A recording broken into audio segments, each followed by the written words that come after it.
আর সবচেয়ে ভালো বিষয় হচ্ছে বারবার কিন্তু নোংরা পানি দিয়ে আমাদেরকে ঘরটা মুছতে হবে না, তাই অল্প সময়ের মধ্যে কিন্তু খুব ভালোভাবে ঘরের আনাচে কানাচে ঘরগুলো পরিষ্কার করা যাবে, কারণ এই মপটার মুখের এই জায়গাটা কিন্তু 360 ডিগ্রি অ্যাঙ্গেলে খুব ভালোভাবে মুভ করা যায়।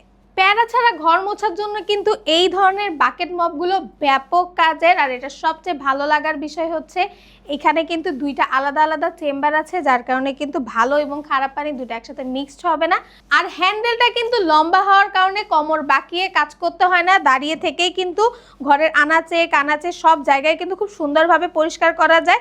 আর এইটা দিয়ে কিন্তু দাঁড়িয়ে থেকেও ঘরের যে সিলিং ফ্যান বা ফ্যান সেগুলোও কিন্তু খুব সুন্দরভাবে পরিষ্কার করা যায়। আর এই সবগুলো ফিচার কিন্তু পাওয়া যাবে ডক্টর টেনের এই ফ্ল্যাট মপটিতে। মপটা কিন্তু বেশ সুন্দর এবং স্মার্ট, বোঝাই যাচ্ছে ডক্টর টেনই কিন্তু তাদের প্রোডাক্টের কোয়ালিটিতে কোনো ধরনের কোনো কম্প্রোমাইজ করে না।